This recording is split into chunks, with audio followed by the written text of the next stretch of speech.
ಬಂದಿರುವಂತಹದ್ದು ನಿಮ್ಗೆ queen of cups ಬಂದಿದೆ. ನಿಮ್ಮ ಲವ್ ಲೈಫಿನ ವಿಚಾರವಾಗಿ ಬಹಳ ಕೇರಿಂಗ್ ಅನ್ನ ಮಾಡ್ತಾ ಇರುವಂತಹದ್ದು, ಅದ್ರ ಬಗ್ಗೆನೇ ನೀವು ಯೋಚನೆಯನ್ನ ಮಾಡ್ತಾ ಇರುವಂತಹದ್ದು, ಒಂದು ಸ್ಟೇಬಲ್ ರಿಲೇಶನ್ಶಿಪ್ ಅನ್ನ ಉಳಿಸ್ಕೋಬೇಕು ಅನ್ನುವಂತಹ ಆಲೋಚನೆಯನ್ನ ಮಾಡ್ತಾ ಇರುವಂತಹದ್ದು ರೆಪ್ರೆಸೆಂಟ್ ಆಗ್ತಾ ಇದೆ. ಪಾಸ್ಟಿನ ಬಗ್ಗೆ ಹೇಳೋದಾದ್ರೆ ಎಲ್ಲವೂ ಚೆನ್ನಾಗಿಯೇ ಇತ್ತು. ಫುಲ್ ಕಾರ್ಡ್ ರೆಪ್ರೆಸೆಂಟ್ ಆಗ್ತಾ ಇದೆ ಅಂದ್ರೆ ಜಾಯ್ಫುಲ್ ಆಗಿತ್ತು, ಚೆನ್ನಾಗೇ ಮಾತಾಡ್ತಾ ಇದ್ರಿ, ಖುಷಿಯಾಗಿದ್ರಿ, ಖುಷಿಯಾಗಿ ಓಡಾಡೋದು ಎಲ್ಲವನ್ನೂ ಕೂಡ ನೀವು ಮಾಡಿರುವಂತಹದ್ದು ರೆಪ್ರೆಸೆಂಟ್ ಆಗ್ತಾ ಇದೆ.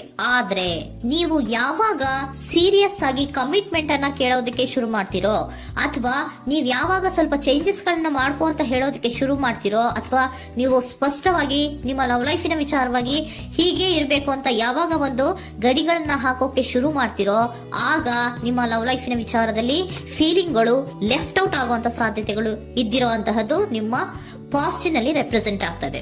ನೀವೇನಾದ್ರೂ ಹಾಗಿರ್ಬೇಕು ಹೀಗಿರ್ಬೇಕು ಅಂತ ಏನಾದ್ರೂ ನೀವು ಅವ್ರಿಗೆ ಹೇಳಿದ್ರೆ ಅವರು ನಿಮ್ಮಿಂದ ಸ್ವಲ್ಪ ಸ್ವಲ್ಪ ದೂರ ಹೋಗಿರುವಂತಹದ್ದು ರೆಪ್ರೆಸೆಂಟ್ ಆಗ್ತಾ ಇದೆ. ಯಾಕಂದ್ರೆ ನೀವು ಖುಷಿಯಾಗಿರ್ಬೇಕು, ಸಂತೋಷ ಆಗಿರ್ಬೇಕು ಅಷ್ಟನ್ನ ಮಾತ್ರನೇ ಅವರು ಎಕ್ಸ್ಪೆಕ್ಟ್ ಅನ್ನ ಮಾಡುವಂತಹದ್ದು. ಈಗ ಸದ್ಯದ ಮಟ್ಟಿಗೆ ಅವರು ನಿಮ್ಗೆ ಯಾವುದೇ ರೀತಿಯ ಸೀರಿಯಸ್ ಕಮಿಟ್ಮೆಂಟ್ ಗೆ ಒಳಗಾಗುವಂತ ಸಾಧ್ಯತೆಗಳು ಯಾವುದು ಇದ್ದಿರೋ ಮಟ್ಟಿಗೆ ನಿಮ್ಮ ಪಾಸ್ಟ್ ನಲ್ಲಿ ರೆಪ್ರೆಸೆಂಟ್ ಆಗ್ತಾ ಇಲ್ಲ. ಈ ಪರ್ಸನ್ ಏನು ಈ 4 ಕಾರ್ಡ್ ಬಂದಿದೆಯೋ, ಈ ಪರ್ಸನ್ ಸೀರಿಯಸ್ ಕಮಿಟ್ಮೆಂಟ್ ಗೆ ಸಿಗುವಂತಹ ಸಾಧ್ಯತೆಗಳು ಇದ್ದಿರೋ ಮಟ್ಟಿಗೆ ನಿಮ್ಮ ಪಾಸ್ಟ್ ನಲ್ಲಿ ಕಾಣಿಸ್ತಾ ಇಲ್ಲ. ಆಗ ಅವರಿಗೆ ಫೀಲಿಂಗ್ ಲೆಫ್ಟ್ ಔಟ್ ಆಗಿರುವಂತಹದ್ದು, ಅವರು ಸ್ವಲ್ಪ ಸ್ವಲ್ಪ ಚೇಂಜ್ ಆಗಿ ನಿಮ್ಮಿಂದ ದೂರ ಹೋಗಿರುವಂತಹದ್ದು ಈ ಕಾರ್ಡಿನಲ್ಲಿ ರೆಪ್ರೆಸೆಂಟ್ ಆಗ್ತಾ ಇದೆ. ಅಟ್ ದ ಪ್ರೆಸೆಂಟ್ ನಲ್ಲಿ ನಿಮಗೆ ಬಂದಿರುವಂತಹ ಕಾರ್ಡ್ ಏನು, ವೀಲ್ ಆಫ್ ಫಾರ್ಚೂನ್. ಬದಲಾವಣೆಯ ಮಾರ್ಗವನ್ನ ನೀವು ಹಿಡಿಬೇಕು, ಅಂದ್ರೆ ಬದಲಾವಣೆ ಆಗ್ಬೇಕು. ನೀವು ಅವರು ಸೀರಿಯಸ್ ಕಮಿಟ್ಮೆಂಟ್ ಅನ್ನ ಕೇಳಿದಾಗ ಅವರು ನಿಮ್ಮಿಂದ ದೂರ ಹೋಗಿದ್ದಾರೆ ಅಂದ್ರೆ ನೀವೇನ್ ಮಾಡ್ಬೇಕು, ಅಟ್ ದ ಪ್ರೆಸೆಂಟ್ ನಲ್ಲಿ ಬದಲಾವಣೆಯ ಮಾರ್ಗವನ್ನ ಹಿಡಿಬೇಕು. ಬದಲಾವಣೆಯ ಮಾರ್ಗವನ್ನ ಮಾಡ್ಕೊಳ್ಳೋಕೆ ಹೋಗ್ತೀರಾ, ಆದ್ರೆ ನಿಮ್ ಕೈಲಿ ಆಗ್ತಾ ಇಲ್ಲ. ಯಾಕಂದ್ರೆ ವೀಲ್ ಆಫ್ ಫಾರ್ಚೂನಿನ ಕ್ಲಾರಿಫಿಕೇಶನ್ ಕಾರ್ಡ್ ಬಂದಿರುವಂತಹದ್ದು ಯಾವುದು, ಡೆವಿಲ್ ಕಾರ್ಡ್ ರೆಪ್ರೆಸೆಂಟ್ ಆಗ್ತಾ ಇದೆ. ಡೆವಿಲ್ ಕಾರ್ಡ್ ಏನನ್ನ ರೆಪ್ರೆಸೆಂಟ್ ಮಾಡುತ್ತೆ, ಅಡಿಕ್ಷನ್ ಅನ್ನ ರೆಪ್ರೆಸೆಂಟ್ ಮಾಡುತ್ತೆ. ಯಾವಾಗ್ಲೂ ಅವರ ಬಗ್ಗೆನೇ ಯೋಚನೆ ಮಾಡ್ತಾ ಇರೋದು, ಅದ್ರ ಬಗ್ಗೆನೇ ಥಿಂಕ್ ಮಾಡ್ತಾ ಇರೋದು. ಸ್ವಲ್ಪ ಬದಲಾವಣೆ ಮಾಡ್ಕೊಳಕ್ ಹೋಗ್ತೀರಾ, ಮತ್ತೆ ಪುನಃ ವಾಪಸ್ ಹಿಂದಕ್ಕೆ ಬರ್ತೀರಾ, ಮತ್ತೆ ಆಲೋಚನೆಯನ್ನ ಮಾಡೋಕೆ ಶುರು ಮಾಡ್ತೀರಾ.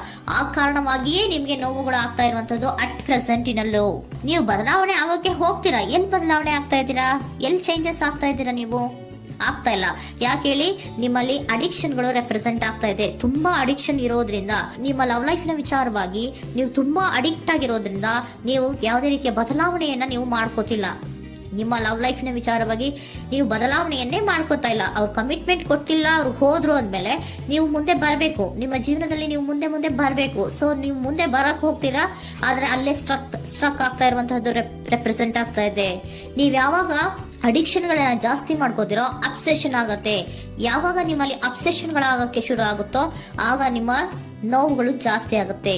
ಕಣ್ಣೀರಿಡೋದು, ನೋವನ್ನ ಪಡೋದು, ಸಂಕಟ ಪಡೋದು, ಪದೇ ಪದೇ ನೆನಪಿಸ್ಕೊಳ್ಳೋದು, ಅಳೋದು, ಆಗದೇ ಇಲ್ವೇನೋ ನನಗೆ ಅನ್ನುವಂತಹ ರೀತಿಯಲ್ಲಿ ಅಟ್ ಪ್ರೆಸೆಂಟ್ ನಲ್ಲಿ ಕೆಲವೊಬ್ರು ಇರುವಂತಹದ್ದು ರೆಪ್ರೆಸೆಂಟ್ ಆಗ್ತಾ ಇದೆ.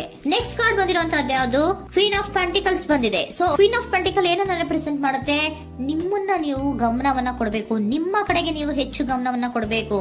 ಅವ್ರು ನಿಮ್ಗೆ ಸೀರಿಯಸ್ ಕಮಿಟ್ಮೆಂಟ್ ಕೊಡ್ಲಿಲ್ಲ, ಫೀಲಿಂಗ್ ಲೆಫ್ಟ್ ಔಟ್ ಆಯ್ತು, ಅವರು ದೂರ ಆಯ್ತು, ಹೋದ್ರು ಅಲ್ವಾ. ಸೊ ನೀವೇನ್ ಮಾಡ್ಬೇಕು, ನೀವು ನಿಮ್ ಕಡೆಗೆ ಗಮನವನ್ನ ಕೊಡಬೇಕು. ವೀಲ್ ಆಫ್ ಫಾರ್ಚೂನ್ ಅಂದ್ರೆ ಏನು, ನೀವು ಬದಲಾವಣೆಯ ಮಾರ್ಗವನ್ನ ಹಿಡಿಬೇಕು. ಬದಲಾವಣೆಯ ಮಾರ್ಗವನ್ನ ಮಾಡ್ಕೊಳ್ಳೋದಕ್ಕೆ ಹೋದ್ರೂ ಕೂಡ ಮತ್ತೆ ವಾಪಸ್ ಹಿಂದೆ ಬರೋದು, ಮತ್ತೆ ಅಡಿಕ್ಷನ್ ಆಗೋದು, ಮತ್ತೆ ನೆನಪಿಸ್ಕೊಳ್ಳುವಂತಹದ್ದು, ಮತ್ತೆ ನೋವನ್ನ ಪಡುವಂತಹದ್ದು ನಿಮ್ಮಲ್ಲಿ ರೆಪ್ರೆಸೆಂಟ್ ಆಗ್ತಾ ಇದೆ. ನೀವು ಈ ಅಡಿಕ್ಷನ್ ಗಳಿಂದ ನೀವು ಆಚೆ ಬರಬೇಕು ಅಂದ್ರೆ ನಿಮ್ಮನ್ನ ನೀವು ಬ್ಯುಸಿಯಾಗಿ ಇಟ್ಕೋಬೇಕು. ಟೈಮ್ ಇದ್ರೂ ಕೂಡ ಮತ್ತೆ ಪುನಃ ಹಿಂದೆ ಬಂದು ನೀವು ಆಲೋಚನೆ ಮಾಡುವಂತಹ ಸಾಧ್ಯತೆಗಳು ಇದೆ. ಅದಕ್ಕೆ ನೀವು ಅಟ್ ಪ್ರೆಸೆಂಟ್ ನಲ್ಲಿ ನೀವು ಆ ಫೀಲಿಂಗ್ ಇಂದ, ಈ ನೋವಿನಿಂದ ನೀವು ಆಚೆ ಬರ್ಬೇಕಂದ್ರೆ ನೀವೇನ್ ಮಾಡ್ಬೇಕು, ಸ್ವಲ್ಪ ಏನಾದ್ರೂ ಬ್ಯುಸಿ ಆಗ್ಬೇಕು, ಕೆಲಸಗಳನ್ನ ಮಾಡೋದಕ್ಕೆ ಶುರು ಮಾಡ್ಬೇಕು. ನಿಮಗೆ ಗೊತ್ತಿರುವಂತಹ ಯಾವ ಕೆಲಸವಾದ್ರೂ ಸರಿ, ನೀವು ಸ್ವಲ್ಪ ಬ್ಯುಸಿ ಆಗಿರೋದಕ್ಕೆ ಪ್ರಯತ್ನವನ್ನ ಮಾಡ್ತಾ ಇರುವಂತಹದ್ದು, ಮಾಡುವಂತಹದ್ದು ರೆಪ್ರೆಸೆಂಟ್ ಆಗ್ತಾ ಇದೆ. ಕೆಲವೊಬ್ರು ಮಾಡ್ತಾ ಇದ್ದೀರಾ, ಕೆಲವೊಬ್ರು ಮಾಡುವ ಕಡೆಗೆ ಆಲೋಚನೆಯನ್ನ ಮಾಡ್ತಾ ಇರುವಂತಹದ್ದು ಅಟ್ ಪ್ರೆಸೆಂಟ್ ನಲ್ಲಿ ರೆಪ್ರೆಸೆಂಟ್ ಆಗ್ತಾ ಇದೆ. ಇಮಿಡಿಯೇಟ್ ಫ್ಯೂಚರ್ ನಲ್ಲಿ ಏನ್ ರೆಪ್ರೆಸೆಂಟ್ ಆಗ್ತಾ ಇದೆ, ನೈಟ್ ಆಫ್ ಸೋರ್ಟ್ಸ್ ರೆಪ್ರೆಸೆಂಟ್ ಆಗ್ತಾ ಇದೆ. ನೀವು ಕ್ವಿಕ್ ಥಿಂಕಿಂಗ್ ಅನ್ನ ಮಾಡಿ ಏನೋ ಒಂದು ಆಕ್ಷನ್ ಅನ್ನ ತಗೋಬೇಕು ಅನ್ನೋದ ಆಲೋಚನೆಯನ್ನ ಮಾಡ್ತೀರಾ, ಬಹಳ ಫೋಕಸ್ ಅನ್ನ ಮಾಡ್ತೀರಾ ಒಂದು ವಿಚಾರವಾಗಿ, ಕ್ವಿಕ್ ಥಿಂಕಿಂಗ್ ಅನ್ನ ಮಾಡ್ಬೇಕು ಅಂತ. ಮತ್ತೆ ಪುನಃ ಏನ್ ಮಾಡ್ತೀರಾ, ನಿಮ್ಮ ಮುಂದೆ 2 ಆಪ್ಷನ್ಗಳು ಬಂದ್ಬಿಡುತ್ತೆ. ಯಾವ್ದು ಮಾಡ್ಲಿ, ಹೇಗ್ ಮಾಡ್ಲಿ, ಏನ್ ನನ್ನ ಕೈಲಿ ಆಗ್ತಾ ಇಲ್ವಲ್ಲ ಮರೆಯೋದಕ್ಕೆ, ಮುಂದೆ ಹೋಗೋಣ ಅಂತೀನಿ, ಮತ್ತೆ ಏನಿದು ಕನ್ಫ್ಯೂಷನ್ ಅಂತ, ಮತ್ತೆ ಕನ್ಫ್ಯೂಷನ್ ಅಲ್ಲಿ ಇರುವಂತಹದ್ದು ಇಮಿಡಿಯೇಟ್ ಫ್ಯೂಚರ್ ನಲ್ಲಿ ರೆಪ್ರೆಸೆಂಟ್ ಆಗ್ತಾ ಇದೆ. ನೀವೇನ್ ಮಾಡ್ಬೇಕು, ಈ 2 ಆಯ್ಕೆಗಳಲ್ಲಿ ನಿಮಗೆ ಯಾವ ಆಯ್ಕೆ ಬೇಕು ಅನ್ನೋದನ್ನ ಫಸ್ಟ್ ಆಲೋಚನೆಯನ್ನ ಮಾಡಿ ನಂತರ ನಿರ್ಧಾರವನ್ನ ಮಾಡಬೇಕಾಗುತ್ತೆ. ಡಿಟರ್ಮಿನೇಷನ್ ಅಂಡ್ ಡೈರೆಕ್ಷನ್, ನಿರ್ಣಯವನ್ನ ಮಾಡಿ ಅದೇ ದಾರಿಯಲ್ಲಿ ನೀವು ಮುಂದೆ ಹೋಗ್ಬೇಕು ಈ ಆಲೋಚನೆಯನ್ನ ಮಾಡಬೇಕು. ಆ ರೀತಿಯ ಆಲೋಚನೆಯನ್ನ ಮಾಡಿದ್ರೆ ಇನ್ ನಿಯರ್ ಫ್ಯೂಚರಿನಲ್ಲಿ ನೀವು ಆ ರೀತಿ ಆಲೋಚನೆಯನ್ನ ಮಾಡಿದ್ರೆ ನಿಮ್ಮಲ್ಲಿ ಒಂದು ಪಾಸಿಟಿವ್ ಚೇಂಜಸ್ ಗಳಾಗುತ್ತೆ. ಸ್ಟಾರ್ ರೆಪ್ರೆಸೆಂಟ್ ಆಗ್ತಾ ಇದೆ, ಕೆಲವೊಂದು ರೀತಿಯ ಪಾಸಿಟಿವ್ ಚೇಂಜಸ್ ಗಳು ಆಗತ್ತೆ. ನಿಮ್ಗೆ ಏಂಜಲ್ ಗೈಡೆನ್ಸ್ ಏನ್ ಕೊಡ್ತಾರೆ ಅನ್ನೋದನ್ನ ನೋಡೋಣ. ನಾಟ್ ದ ರೈಟ್ ಟೈಮ್, ಇದು ಕರೆಕ್ಟ್ ಆಗಿರುವಂತಹ ಟೈಮ್ ಅಲ್ಲ. The situation will improve, situation ಅನ್ನೋದು ಇಂಪ್ರೂವ್ ಆಗುತ್ತೆ ಯಾವಾಗ, ಇಫ್ ಯು ಬಿಲೀವ್, ನೀವು ನಂಬಿಕೆ ಇಟ್ಟಾಗ ಮಾತ್ರ ಸಿಚುಯೇಷನ್ ಅನ್ನೋದು ಇಂಪ್ರೂವ್ ಆಗುವಂತಹದ್ದು. ಏನೀಗ ಬೇಜಾರಿನಿಂದ ಇದ್ದೀರಲ್ಲ, ಈ ನೋವು ಯಾವಾಗ್ಲೂ ಶಾಶ್ವತವಾಗಿ ಇರುವಂತಹದ್ದು ಅಲ್ಲ. ನಾಟ್ ದ ರೈಟ್ ಟೈಮ್, ಇದು ಕರೆಕ್ಟ್ ಆಗಿರುವಂತಹ ಸಮಯ ಅಲ್ಲ, ಸ್ವಲ್ಪ ವೇಟ್ ಮಾಡು, ನೀವು ಚೇಂಜಸ್ ಮಾಡ್ಕೊಳ್ಳೋ ಕಡೆಗೆ ಹೆಚ್ಚು ಗಮನವನ್ನ ಕೊಡು, ಅಲ್ಲಿ ಚೇಂಜಸ್ ಆಗತ್ತೆ ಅನ್ನೋದನ್ನ ಏಂಜಲ್ ಗೈಡೆನ್ಸ್ ನಿಮ್ಗೆ ಕೊಡ್ತಾ ಇದ್ದಾರೆ. Surrender your full power.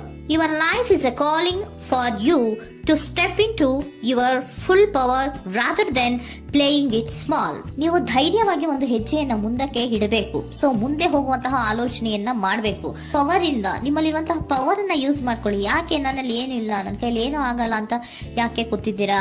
ನೀವು ಏನ್ ಮಾಡ್ಬೇಕು, ಬಹಳ ಧೈರ್ಯದಿಂದ ಮುಂದಕ್ಕೆ ಹೋಗಿ ಅನ್ನೋದನ್ನ ನಿಮ್ಗೆ ಸರೆಂಡರ್ ಕಾರ್ಡ್ಗಳು ಕೂಡ ಹೇಳ್ತಾ ಇದ್ದಾರೆ.